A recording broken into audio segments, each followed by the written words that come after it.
হযরত এসে বলেছি আলোচনা করবেন, আমরা ধৈর্য ধারণ করে শুনি। এখনো যারা এক ব্যক্তি প্রধানমন্ত্রী হয়েছে, সে 5 বছর ক্ষমতায় থাকবে, 5 বছর পর অন্য আরেকজন ক্ষমতায় আসবে, তার ক্ষমতা শেষ কেউ আর সম্মান করবে না। এক ব্যক্তি অফিসের বড় অফিসার, 20 বছর পরে তিনি চাকরিতে জয়েন করলেন, 50 বছর 60 বছর পর তার চাকরি রিটার্ন হয়ে গেল, তার নাম শেষ কেউ আর সম্মান করবে না, ঠিক কিনা?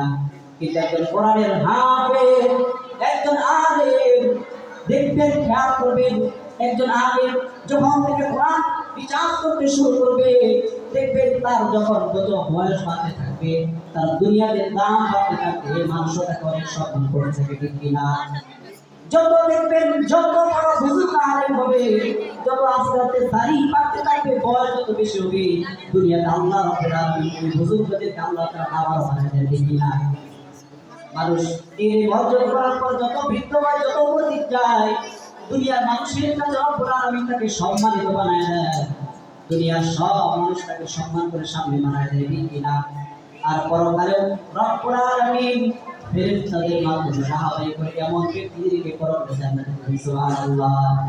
এই হচ্ছে দুনিয়ার অবস্থা। দেখেন, চাকরি নিলাম, 7 বছর পর আমার রিটায়ার হয়ে গেল, আমাকে কেউ আর চাকরি করে না, আমাকে কেউ আর পুলিশ অফিসার করে না, কেউ আর মেজর করে ডাকে না, কেউ আর প্রধানমন্ত্রী করে ডাকে না। কিন্তু কোরআনের হাফেজ রয়েছে, সে যত বয়স হবে, যত মুরব্বী হবে, তার দাম রব্বুল আলামিন দুনিয়াতে আরো বাড়ায় দিয়েছেন। যখন সে মৃত্যুবরণ করবে, তার নামের সুর তার অনেক সম্মানিত জিনিস লাগায় তাকে মাকে ঘোষণা করে, ঠিক কিনা? এই কোরআন বরকতপূর্ণ জিনিস, যারা এই কোরআন অর্জন করেছে, এই কোরআনের স্বাদ অবশ্যই পেয়ে গেছে। ছোট্ট একটা ঘটনা বলে শুনেন। এই কোরআনের মাধ্যমে আল্লাহ রাব্বুল আলামিন বিভিন্ন মানুষকে বিভিন্নভাবে আল্লাহ রাব্বুল আলামিন তাকে বিভিন্ন নিয়ামত দান করেছেন। হাসান বসরি রাহমাতুল্লাহ আলাইহি ঘটনা বললেন, এক ব্যক্তি, এক আল্লাহর ওলি কোথাও মুরগির পাড়ে যাচ্ছিল, হঠাৎ একটা কবর দেখতে পেল। আল্লাহর ওলি শুনতে পেলেন কবরের ভিতর আযাব হচ্ছে, কবর ব্যক্তি চিৎকার করে আযাবের কারণে চিৎকার করা শুরু করে দিয়েছে। তো আল্লাহর ওলি কবর পাশে একটু দাঁড়ায় দেখলেন যে কবরে আযাব হচ্ছে। আল্লাহর ওলি হাঁটা শুরু করেন সামনের দিক, তিনি যাচ্ছেন, চলতে চলতে যখন তার কাজ শেষ হয়ে গেল, তিনি আবার ওই পথে কিছুদিন পর আবার পথে আসতেছিলেন। যখন আবার কবর পাশে আসলেন, এসে দেখলেন কবর ঠান্ডা, কোনো আযাব হচ্ছে না। আল্লাহর ওলি অবাক হয়ে গেলেন, আরে কালকে তো দেখে গেলাম কবরে আযাব হচ্ছে, এই ব্যক্তি কবরে শুয়ে এমন কি আমল করলো যার কারণে কবর আযাব মাফ করে দিয়েছে। তো এই আল্লাহ রাব্বুল আলামিন হাত ধরে আল্লাহ, এই ব্যক্তি কবর ভিতর থেকে এমন কি আমল করলো যার কারণে তার কবর আযাব মাফ হয়ে গেল, আমি তোমার কাছে ফরিয়াদ করি, এই কবরওয়ালা ব্যক্তির সাথে আমাকে একটু সাক্ষাৎ করে দাও। আল্লাহর কাছে দোয়া করলেন, আল্লাহ রাব্বুল আলামিন ওই ওলির দোয়াকে কবুল করে নিলেন।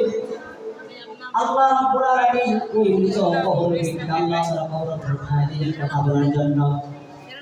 আল্লাহর ওলি জিজ্ঞেস করলেন, হে মৃত ব্যক্তি, কালকে দেখে গেলাম তোমার কবরে আযাব হচ্ছে, আজকে দেখি কোনো আযাব নাই, কারণটা কি? কারণটা আমি বুঝতে পারলাম না। আমি আল্লাহ রাব্বুল আলামিনের কাছে দোয়া করে তোমার সাথে একটু সাক্ষাৎ করার জন্য অনুমতি দিয়েছি।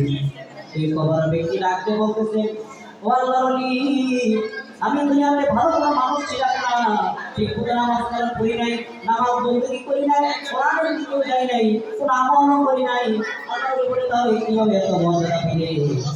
ওই বান্দা বলতেছে, হে আল্লাহর ওলি, আমি যখন মৃত্যুবরণ করবো এমন সময় আমার স্ত্রী করে সন্তান ছিল, এমন সময় মৃত্যুবরণ করেছি, আমার স্ত্রীর গর্ভের সন্তান থেকে আমি মৃত্যুবরণ করেছি, আমার স্ত্রী মুখলেখ কাহিনী ছিল, আমি মৃত্যুবরণ করার পর আমার সন্তান যখন জন্মগ্রহণ করলো, আমার সন্তান ছোট থেকে যখন আস্তে আস্তে হাঁটতে শিখেছেন, তখন তার মা যেহেতু ভিক্ষা ছিল, তিনি প্রথম তার সন্তানকে, আমার সন্তানটাকে মাদ্রাসায় এসে ভর্তি করে দিয়েছেন। কি করছেন?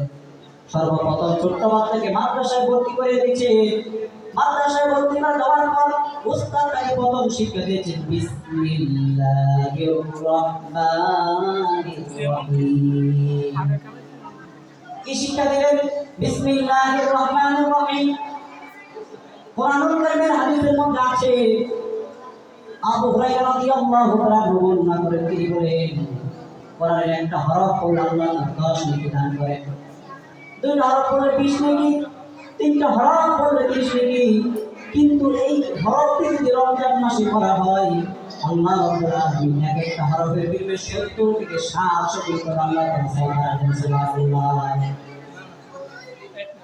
হাদিসের মধ্যে স্পষ্ট বলা আছে, একটা শিশু প্রাপ্তবয়স্ক হওয়ার আগ পর্যন্ত, বালিগ হওয়ার আগ পর্যন্ত যত আমল করবে, সব আমলের সওয়াব রব্বুল আলামিন মা বাবার আমলে দিবেন। সুবহানাল্লাহ। এখন ছোট্ট শিশু যখন ওই বিসমিল্লাহির রহমানির রহিম পড়ার সাথে সাথে বিসমিল্লাহর যতগুলো সওয়াব রয়েছে, আল্লাহ রাব্বুল আলামিন ওই সওয়াবকে ফেরেশতার মাধ্যমে আমার কবরে পৌঁছায় দিয়েছেন। যার কারণে কালকে আমার কবর আযাব ছিল, আজকে রব্বুল আলামিন আমার কবর আযাবকে মাফ করেছেন। সুবহানাল্লাহ। কোন কারণে হয়েছে? কোরআনের বরকতের কারণে। যুদ্ধের ময়দানে রাসূল সাল্লাল্লাহু আলাইহি ওয়াসাল্লাম কাতার দাঁড়িয়েছেন, যুদ্ধের ময়দানে রাসূল কাতারে দাঁড়িয়েছেন, অনেক অসংখ্য সাহাবী কাতারে দাঁড়িয়েছেন। হঠাৎ করে পিছন থেকে এক মা তার ছোট্ট একটা সন্তান করে নিয়ে দাঁড়ায় গেছে। আল্লাহ রাসূল সৈন্যবাহিনী চেক দিয়েছেন, চেকের কিরকম, তো কাতারের পিছনে দাঁড়িয়ে দেখলেন এক মা ছোট্ট একটা করে সন্তান নিয়ে দাঁড়িয়ে আছে। আল্লাহ রাসূল জিজ্ঞেস করলেন, মা ছোট্ট শিশুকে তুমি কেন দাঁড়িয়েছো? মা বলল, আমার স্বামী যুদ্ধের ময়দানে শহীদ হয়ে গেছে, আমার সন্তান সঙ্গে যুদ্ধের ময়দানে শহীদ হয়ে গেছে, আমার পিতা যুদ্ধের ময়দানে শহীদ হয়ে গেছে, আর আপনি যুদ্ধে যাবেন কিন্তু যুদ্ধে পাঠানোর মতো কাউকে দেখতেছি না। আমি আমার কুলের ছোট্ট সন্তানকে যুদ্ধের কাতারে দাঁড়িয়ে গেছি। হে আল্লাহ রাসূল, আমার সন্তানটাকে কবুল করে যুদ্ধে নিয়ে যান। আল্লাহ রাসূল বলতেছেন, মা কিভাবে সম্ভব? এই ছোট্ট শিশু না তোলার ধরতে পারবে না, ঢাল ধরতে পারবে না। ওই মহিলার সাহাবী স্পষ্ট বলে, ইয়া রাসূলুল্লাহ, আমার সন্তান জানি তোলার ধরতে পারবে না, যুদ্ধ করতে পারবে না, ঢাল ধরতে পারবে না।